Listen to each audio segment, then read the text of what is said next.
up arrive in the canyon. That's where I long to be with my three good companions. Just my rifle, pony and me. Microciné, bonjour ou bonsoir, ça va dépendre de l'heure à laquelle vous allez découvrir cette nouvelle émission. Alors c'est une émission un peu atypique. On va parler du dernier film du cinéaste algérien Merzak Alouache qui s'appelle Première Ligne, qui est sorti le 22 avril en France et qui suscite pas mal d'intérêt. Il est sorti aussi un petit peu en Algérie, mais ça, on va y revenir. On a quelques soucis techniques. Donc, ce qu'on va faire, c'est que vous allez entendre la voix de Merzak. Vous voyez une capture d'écran de Merzak qui date d'hier. Mais Merzak est là, il est bel et bien avec nous et donc je le remercie pour sa grande patience et compréhension. Et je le tutoie parce qu'on se connaît un petit peu. Comment vas-tu, Merzak? Ça va, très bien, très bien. Merci. Alors, hors caméra, tu me disais que hier soir, donc là on enregistre le 24 avril, et hier le 23, il y avait une avant-première. Je crois que c'était à l'Espace Saint-Michel, si je ne me trompe pas, et donc à Paris. Et tu me disais qu'il y avait c'était complet et que la conversation s'est prolongée jusqu'à minuit. Là où je veux en venir, est-ce que tu es surpris, intrigué parce que je sais que le film suscite vraiment beaucoup d'intérêt, qu'il y a beaucoup d'avant-premières et que le film est vu et énormément apprécié et que ça faisait longtemps que tu n'avais pas montré un de tes films qui était sorti, je veux dire, officiellement en France. Je crois que le dernier, c'était Enquête au paradis. Bref, comment tu te sens par rapport à tout ça?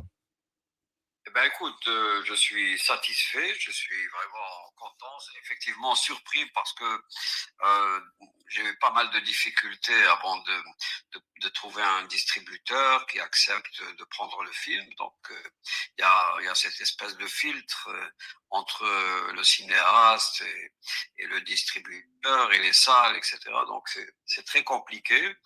Donc, je sais que on est maintenant dans une situation où il y a de plus en plus de films, ça se bouscule beaucoup, donc voilà, c'est très très très complexe d'arriver à toucher le public.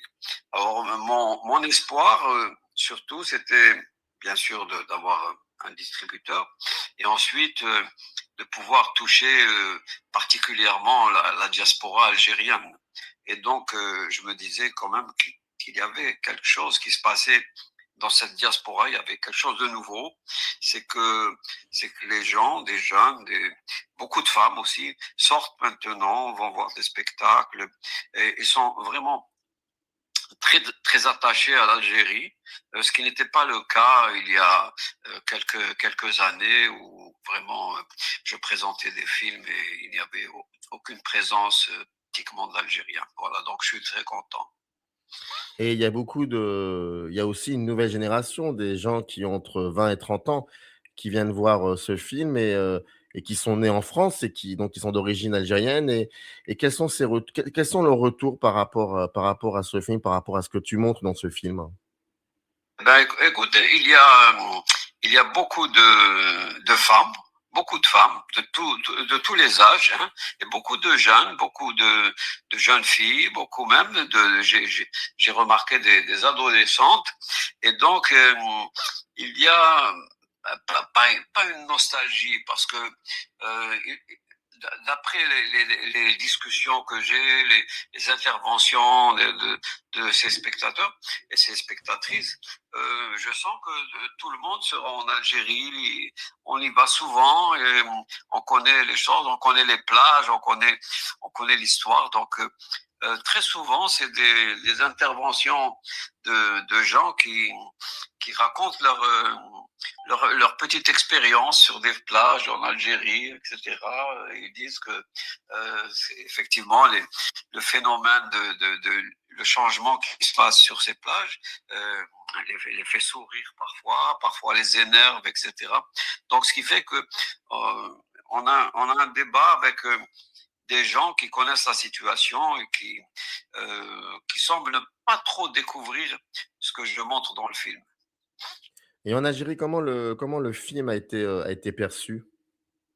Alors, en Algérie, oui, en Algérie, bien entendu, bon, ça rigole beaucoup. Ensuite, ça, le public perçoit qu'il y a des problèmes qui sont posés derrière cette comédie. C'est pas une comédie à 100% humoristique. C'est pas un film d'humour, etc.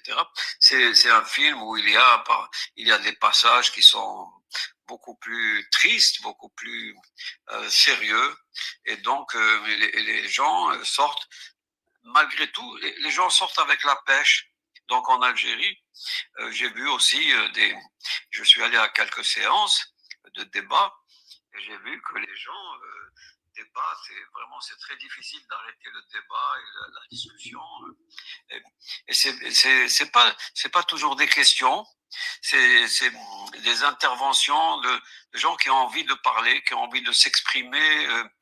Bon voilà, en Algérie, les gens ne vont pas beaucoup au cinéma à cause aussi de l'inexistence de salles dans certains endroits. Donc, comme je le dis depuis longtemps, je suis frustré parce que par rapport à mes débuts où il y avait plus de 200 salles à travers le territoire, un peu partout, où je présentais mes films devant un public nombreux. Actuellement, bon, là, j'ai présenté mon film dans une dizaine de salles. Euh, voilà, nous avons des nouveaux multiplex à Oran et à Alger. Ça s'arrête là, quoi. Constantine, il y a une grande salle, mais sinon, on est encore dans un circuit très réduit de salles. Et donc, il reste juste les questions qui me sont posées sur les réseaux sociaux où on me dit pourquoi le film n'est pas relisable, pourquoi le film n'est pas à Sidi Bel Abbès, pourquoi le film n'est pas à Mostaganem, etc. Bon, voilà, je peux même pas répondre à ces questions. C'est une revendication des cinéastes qu'il y ait ouverture de salles, qu'on active un peu cette histoire des salles qui restent fermées, quoi. Et c'est ça qui est assez paradoxal, c'est que ça ne t'empêche pas de continuer à faire des films. Je crois que tu dois en être à ton 23e ou 24e long métrage, que cela soit de fiction ou documentaire, plus d'autres téléfilms que tu as réalisés. Et depuis maintenant plus de 12, 13 ans, tu tournes beaucoup. D'ailleurs, au moment où je te parle, où on se parle, tu as Première ligne n'est pas ton dernier film réellement. Il y a d'autres films. Et ça a toujours été très paradoxal le fait que tu tournes beaucoup, que tu as envie de raconter des histoires. C'est très important pour toi. Et qu'à côté de cela, en Algérie, paradoxalement, il n'y a pas suffisamment de structures qui permettent, pas forcément qu'à toi, hein, ça d'autres cinéastes aussi, de pouvoir montrer de pouvoir montrer vos films, tes films, un peu partout, beaucoup plus en Algérie. C'est très paradoxal tout ça. Oui, oui, je l'ai déjà déclaré. J'ai l'impression, en tout cas, je pense que actuellement, je tourne des films, je réalise des films euh, pour euh, pour les archiver, quoi. C'est pour les archives. Mm. Je me dis que bon, je ne verrai pas de mon vivant des salles dans toutes les villes du pays, et que donc ce sera d'autres générations peut-être qui découvriront mes films. Je m'aperçois que quand on me présente en tant que cinéaste, la majorité des gens ne connaissent que Omar Getlato, qui a effectivement eu une vie très longue parce que il est diffusé régulièrement à la télévision algérienne. Mais sinon, la majorité des gens en Algérie n'ont pas vu mes derniers films, plusieurs de mes films. Donc voilà, donc c'est un problème. Hier, on me posait la question, vers la fin, une dame m'a demandé quel conseil je donnerais à des jeunes qui veulent faire du cinéma en Algérie. J'ai dit, le conseil que je leur donne, c'est d'être courageux, persévérant, et de ne pas trop se poser de questions quand ils réalisent leur premier film, quoi. Il faut qu'ils le réalisent et sans se dire est-ce qu'il sera vu ou non. Il y a beaucoup de films qui sont, parce qu'il y a un système de subvention en Algérie qui nous permet de faire des films. Donc il y a une aide un peu qui ressemble à l'aide du CNC français. Mais après, bon, après on s'aperçoit que si le film ne va pas dans les festivals, il est mort, il est inconnu, il est inexistant. C'est dramatique. On va parler du der on va enfin, on va parler en tout cas de ce qui nous réunit aujourd'hui, c'est-à-dire première ligne qui est je rappelle, qui est sorti depuis le 22 avril, en France. Comment l'idée de ce film est venue à toi? Je sais que tu es quelqu'un qui est, très, comment dire? Très sensible, à l'actualité, au présent et que cela soit par les journaux ou par la télévision ou par des choses que tu entends ou qu'on te rapporte. Comment ce sujet est venu à toi? Oui. Écoute, donc, ce sujet déjà, est venu à moi il y a un certain temps.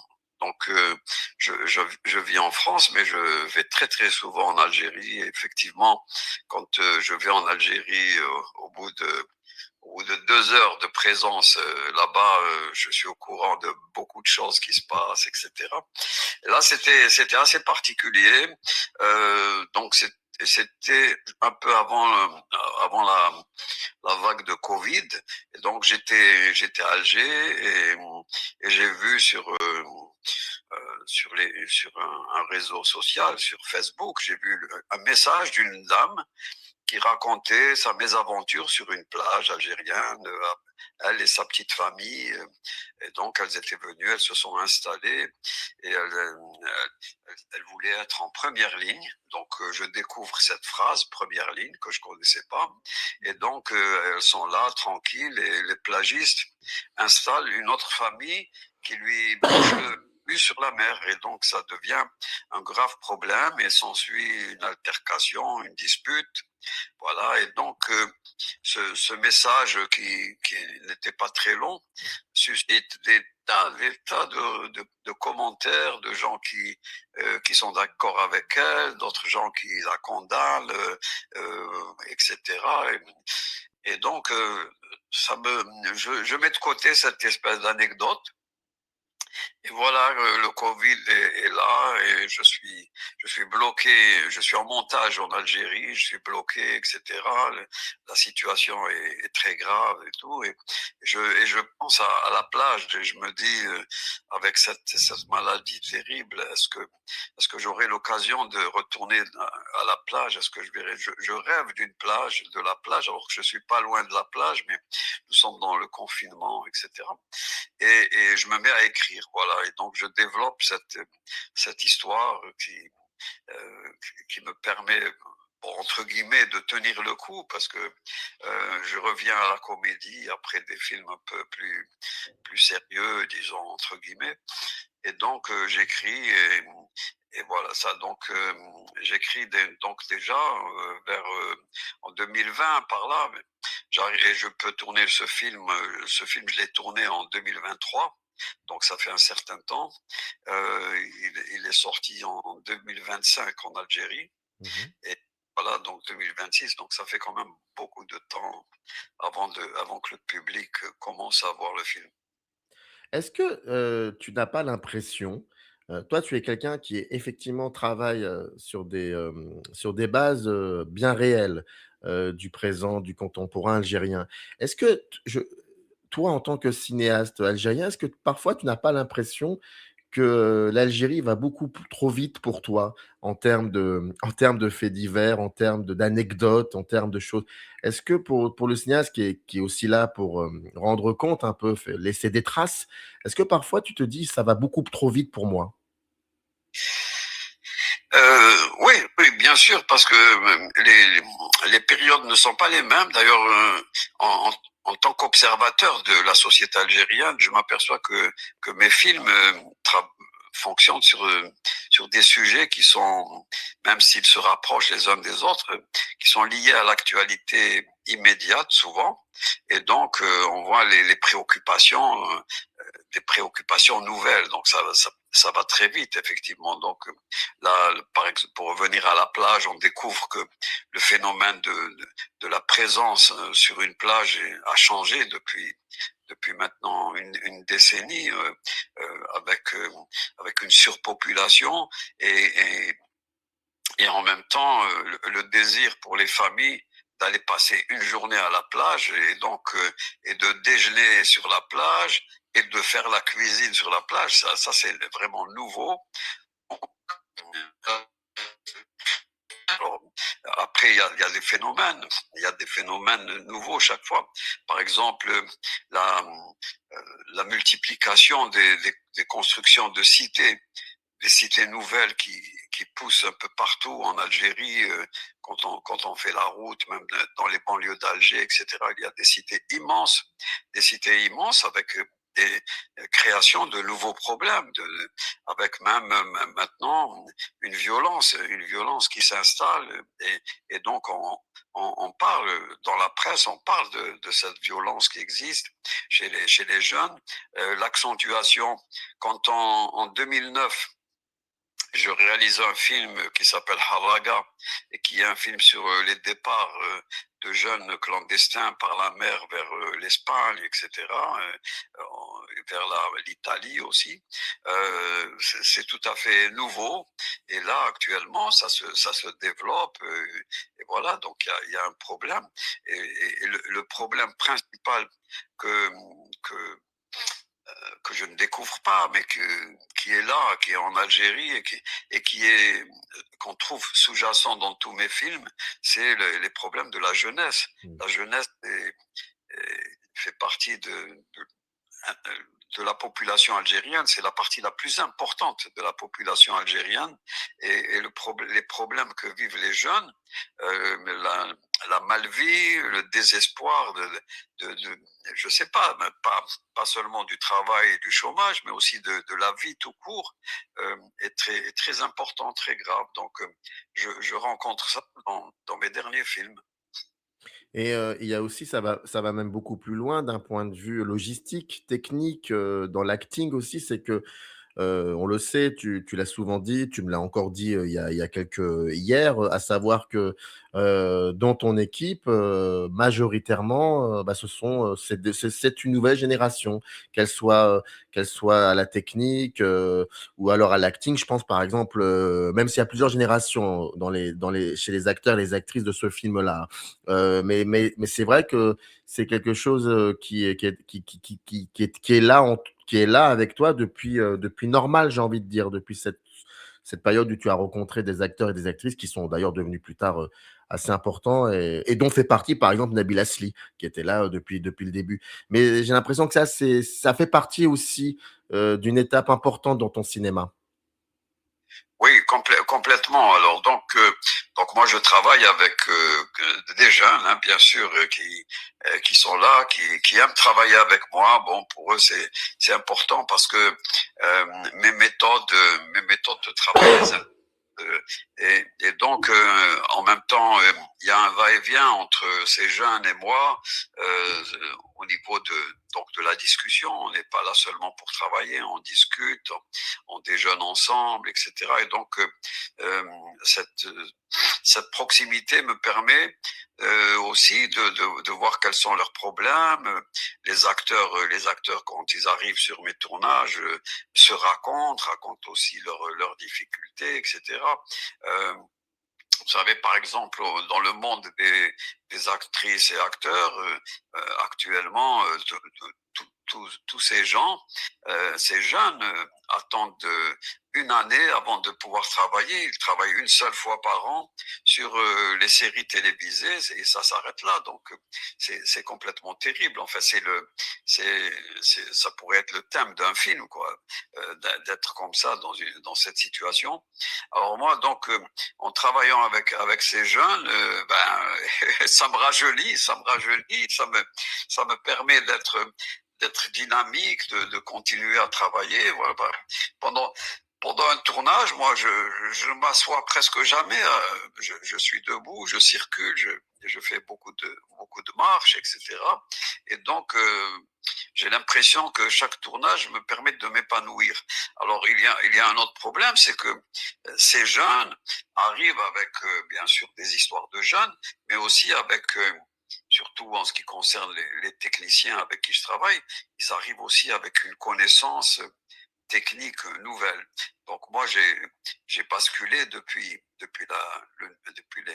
l'émergence du numérique, j'ai basculé des tournages très lourds avec gros matériel vers un tournage plus simple, plus léger, avec ces nouvelles caméras, toute cette technologie, et j'en arrive à des tournages très rapides où j'élimine tout ce qui est superflu. Le dernier film que je viens de réaliser, donc là, je suis en post-production, c'est un film que j'ai tourné en 11 jours, où carrément on a utilisé aucune lumière artificielle. Juste la lumière qu'on a utilisée parfois, c'est la lumière des téléphones portables.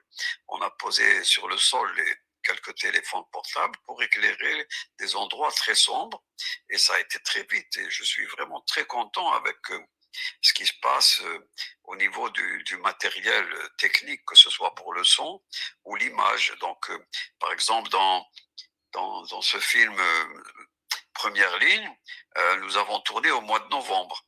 Le film est censé la la journée de plage est censée se passer en été, en plein été, et donc je devais tourner en septembre, et en septembre il faisait encore très beau, et donc la plage était encore envahie de gens. Et il me fallait quand même mobiliser une partie de la plage, etc., avec des figurants et tout. Donc on a reporté à novembre, et là on s'est retrouvé dans une situation très difficile, parce que il y a eu des changements de temps. Ma préoccupation principale, c'était la météo, et finalement, et le son, avec des histoires de vagues, et parfois pas de vagues, d'autres fois des vagues aussi qui s'écrasaient sur les rochers, enfin des bruits divers qui étaient terribles. Et grâce au numérique, justement, le montage son a fait en sorte de régler pas mal de problèmes techniques. C'est incroyable, c'est-à-dire il y a une avancée dans la technique qui est très intéressante. Voilà. Mais tu sais, oui, je sais que l'apport du numérique a été très, très important, dans ton cinéma. Il a changé considérablement beaucoup de choses.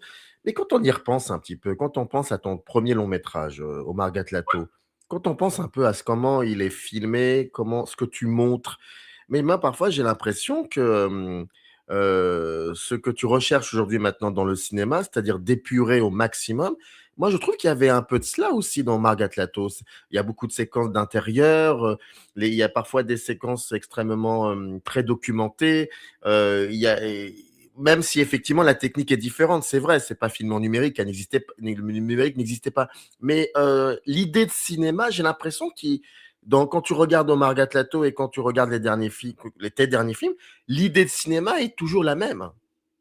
Oui, oui. Bien sûr, l'idée de cinéma, mais disons, Ouais, la pratique n'est plus la même. Au Margatlato, je le tourne quand même en 8 semaines. Donc, ouais, ouais, ouais. 8 semaines et 11 jours, il y a une grosse différence. En Margaret Leto, je le tourne en 35 millimètres, pour parler technique, avec des travelling sur rail. Je les évite d'ailleurs. J'évite beaucoup les travelling sur rail à l'époque pour aller plus vite. Mais c'est un peu pareil. Voilà. Il y a aussi dans Margaret Leto des choses que qui, qui sont rajoutés pendant le tournage, que je découvre pendant le tournage et que j'intègre au film, etc. Certains dialogues, tout ça. Donc, je suis déjà dans un type de cinéma qui est que je veux un cinéma de la réalité, entre guillemets, hein, c'est de la fiction, mais c'est un cinéma de la réalité, parce que quand je tourne au Margatlato, je suis un peu dans ma tête en rupture avec les films qui sont tournés, qui sont très posés, avec des dialogues plutôt de théâtre, les actrices et acteurs s'expriment comme au théâtre. C'est très lourd, c'est presque insupportable à regarder, et donc j'essaye d'être dans une logique plus légère et plus normale, surtout puisque dans ce film j'utilise la derja, c'est-à-dire le parler populaire, et ce qui fait que le film est plus compréhensible, et pour moi est plus rapide à tourner, parce que les actrices et les acteurs, quand ils lisent le scénario, je leur demande, il y a une traduction, mais je leur demande de prendre en charge les dialogues et de parler dans ce film comme ils parlent dans la vie. Et ça facilite beaucoup les choses et ça devient plus intéressant pour le spectateur. Ce qui fait que tout de suite, quand je présente le film, je sens le rapport direct entre les personnages et les spectateurs dans la salle qui réagissent. Voilà.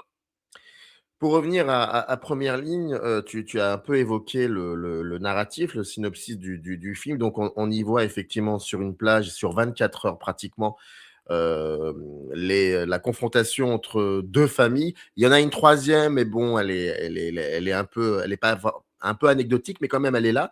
Mais il y a vraiment 2 familles, dont surtout, 2, les 2 épouses, les 2 mères, de ces 2 familles, qui se connaissent depuis le lycée.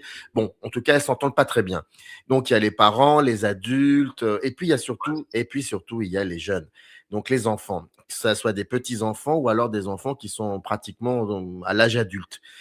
Et, et il y a comme ça à la fin, je crois peut-être 10 ou 15 minutes, les 15 ou dernières minutes où, pour des raisons que je ne vais pas dévoiler, il faut aller voir le film, les adultes ne sont plus là, à part la grand-mère. Mais la grand-mère, c'est comme si elle était complice, et qu'elle comprenait un peu le monde des adolescents. À un moment, les adultes ne sont plus là. Ils sont au commissariat. Donc, la caméra se focalise uniquement sur les enfants, voire et surtout sur un couple, sur un jeune homme et une jeune femme. Et ça dure comme ça 15 minutes. Et je me suis dit, finalement, le film, j'ai l'impression que tu as écrit ce film pour en arriver à ces 15 minutes. À ces 15 minutes où rien n'est drôle, où là, pour le coup, on revient à une espèce d'acuité de regard sur oui, sur une génération, qui n'est pas écoutée, qui n'est pas vue par les adultes. Et cette génération, elle est là, elle continue, elle existe, mais j'ai été très surpris de voir qu'à partir du moment où tu retires les adultes du cadre et que tu laisses uniquement les adolescents, eh ben, j'ai l'impression que c'est aussi une manière de nous dire que, bah, ces adultes-là ne regardent plus leurs protégés, leurs adolescents, et que c'est peut-être aussi ça l'un des problèmes les plus importants en Algérie, peut-être. Oui. Alors, donc, là, ça remonte, ce que tu dis, remonte à l'écriture du scénario.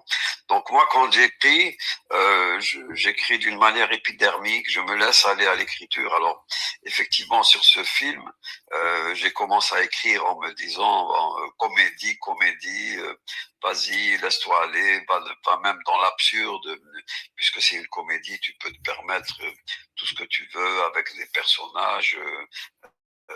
À la limite loufoque, etc. Et puis, je suis rattrapé euh, l'écriture par ce que j'ai envie de raconter, c'est-à-dire toujours la jeunesse et le désarroi de la jeunesse.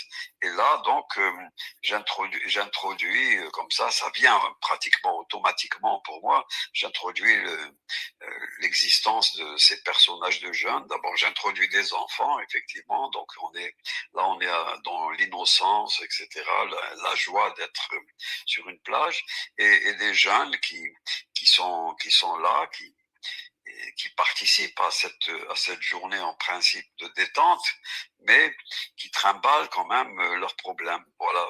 Et donc, au montage, et tout ça rejaillit quand je termine le film. Je monte le film et je vois qu'il se termine d'une certaine manière et je me dis, ah là là, vraiment, là tu as quitté la comédie, tu es parti sur autre chose, attention, et je me dis non, non, c'est ça, c'est ce que j'ai envie de faire, voilà.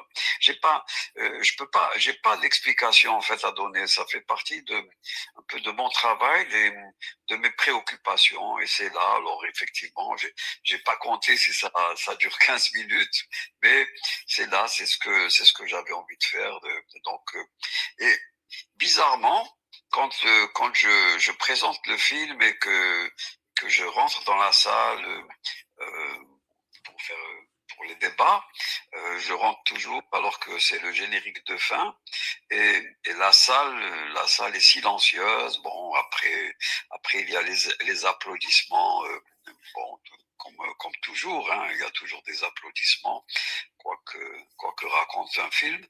Et, et là, brusquement, quand les lumières s'allument, on retrouve la pêche.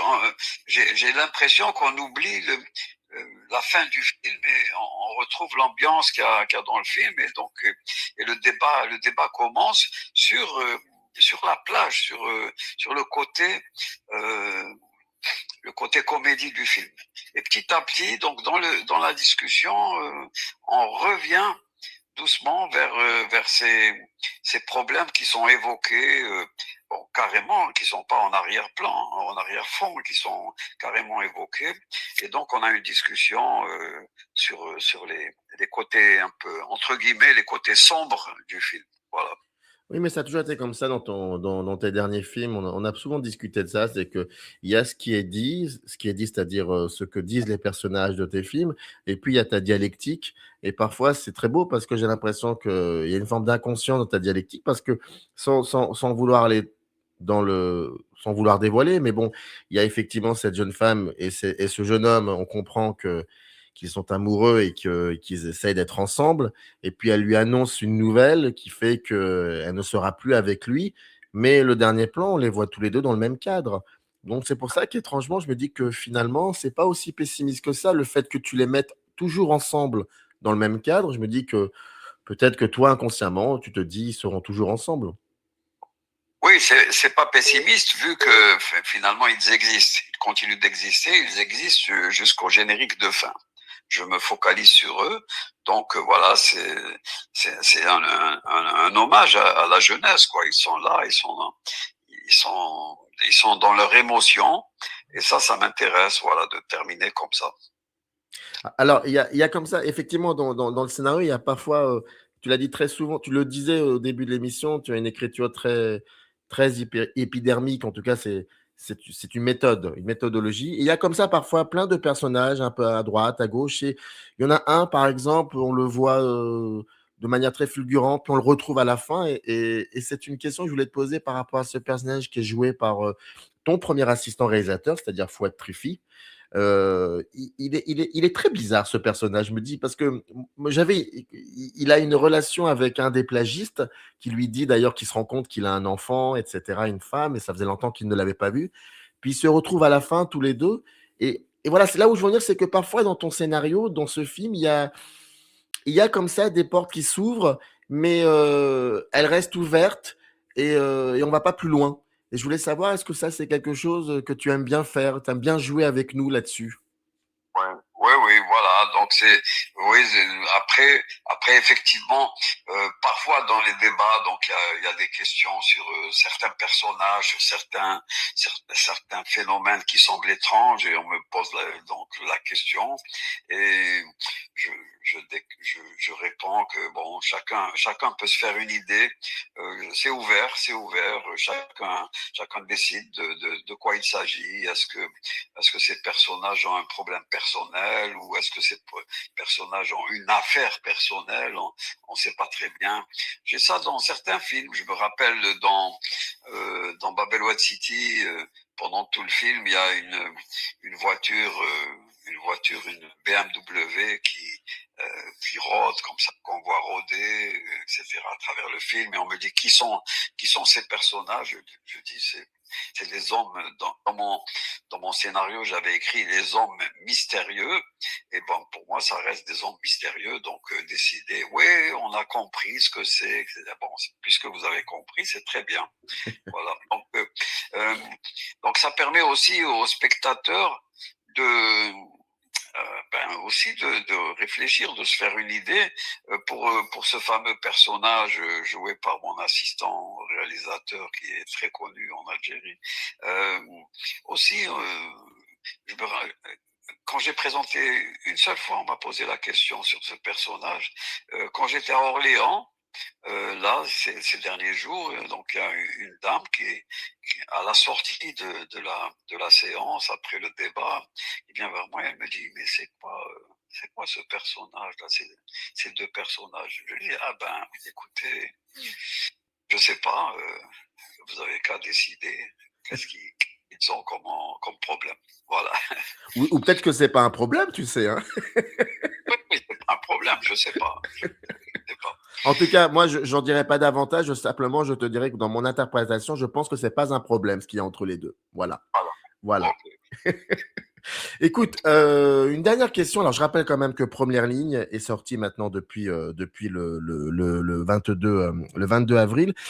Tu as évoqué tout au début de cette émission, tu as constaté que la diaspora, en tout cas, était de plus en plus sensible à ce film, en tout cas, en l'occurrence.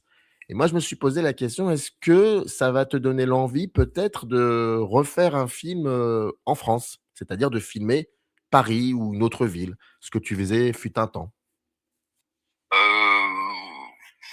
Pas spécialement. Ce qui m'intéresse, écoute, moi je suis sans retourner vivre en Algérie, je suis quand même très attaché à l'Algérie. J'adore ce pays, j'adore cette cette population très diverse. Bon, j'aime plus la population qui n'est pas citadine. J'aime bien ce qui se passe dans les campagnes, dans le sud. Quand je vais dans le sud, les gens sont fantastiques et tout.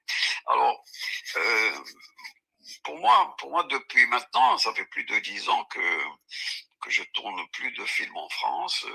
Je sais pas, ça ne m'intéresse pas. Je vois pas à quoi tourner, sauf si effectivement quelque chose me vient à l'esprit par rapport à cette fameuse diaspora nouvelle. Alors, ce qui m'intéresse maintenant, c'est justement c'est comme, c'est comme si je voulais pallier à la frustration de ne pas avoir un grand public en Algérie. Voilà. Que Mmh. le public de cinéma en Algérie n'existe pratiquement pas. Nous voyons souvent des soirées officielles, on voit on présente les films une fois ou deux ou trois, bon voilà, et c'est en grande pompe avec les articles de presse habituels de gens voilà qui félicitent, qui sont contents, etc. Mais ça représente rien du tout.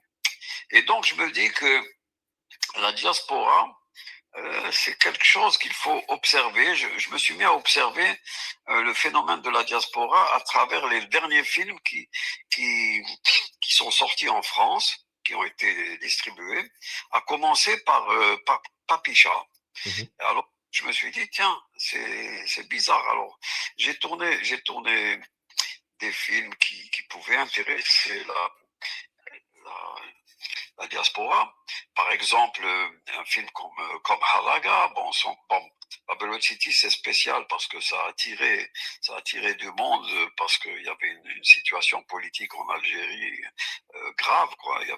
C'était la période de la décennie noire. Mmh. Mais par exemple, Halaga, quand je le présente en France, dans les banlieues, dans des cinémas de banlieue, dans des cinémas en province, etc., je me pose la question, mais où est le public algérien? Ça les concerne. Et on me dit, non, non, ils viennent pas, ils veulent pas venir voir des films comme ça. Les jeunes, ce qu'on appelle les beurs, préfèrent regarder des films américains. Et brusquement, il y a ce phénomène.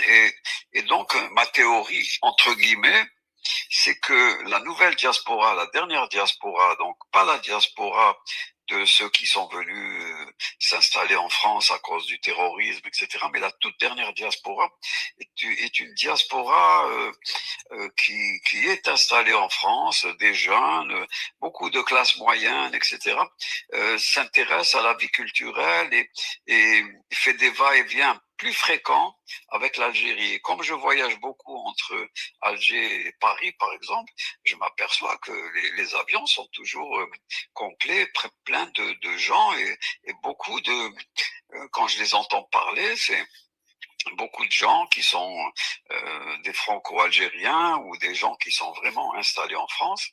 Et, et donc, avec Papicha, avec La Dernière Reine, avec un film qui est sorti dernièrement qui s'appelle Alger, je m'aperçois que il y a un nouveau public pour le cinéma. Et donc, ma théorie, entre guillemets, est confirmée parce que j'assiste en ce moment autour de mon film.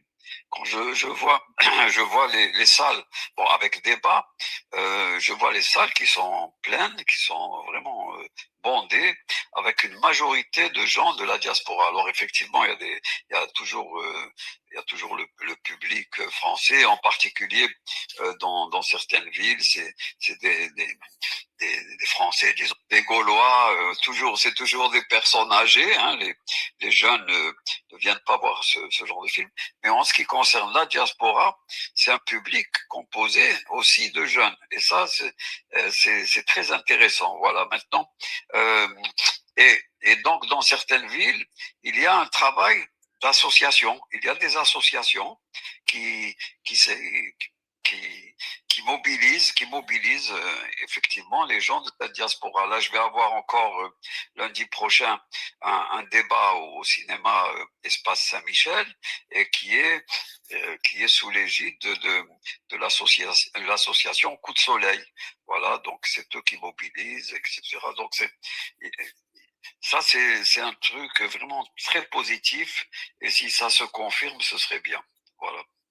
Alors, pardon, excuse-moi, mais je voudrais juste une petite précision parce que quand tu évoques le terme diaspora, est-ce que tu inclus dans ce terme, des Français donc nés en France d'origine algérienne? C'est-à-dire comme moi, par exemple. Moi, je suis né en France, je suis d'origine algérienne, tu le sais. Est-ce que dans le mot diaspora, tu intègres des gens comme moi, quoi, de ma catégorie? Ah oui, parce que oui, mais attends, mais entendons-nous bien, je suis pas sociologue. C'est-à-dire que un sociologue, si un sociologue travaille un jour sur la diaspora, Mmh. il pourra nous raconter et nous dire un peu ce qu'il en est exactement. Moi, c'est ce que je constate.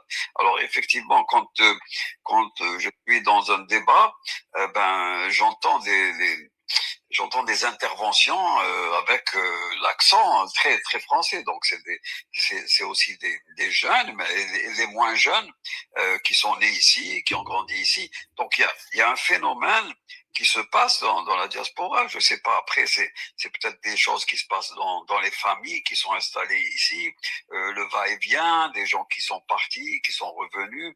Euh, Là en ce moment. En Algérie, on met en avant beaucoup le retour de justement de franco-algériens et de gens qui sont nés en France et qui rentrent en Algérie pour faire des choses. Ils ont envie de créer quelque chose. Là, juste avant que je vienne en France, j'ai lu un article où on parlait de deux frères qui sont rentrés en Algérie à Béjaïa et qui ont lancé une entreprise de fabrication de trottinettes. Voilà. Donc, il y a quelque chose. Alors, donc, j'ai pas travaillé sur ces deux frères, mais là, j'en parle. Ça fait 2 fois que j'en parle. C'est très intéressant. Pourquoi aller créer une entreprise qui fabrique les trottinettes à Béjaïa? Voilà. Donc, est-ce qu'ils vont réussir, etc. Donc, bah, en même temps, quand ils rentrent faire ça, on s'aperçoit à Alger, on voit les jeunes circuler en trottinette. Voilà. Ouais.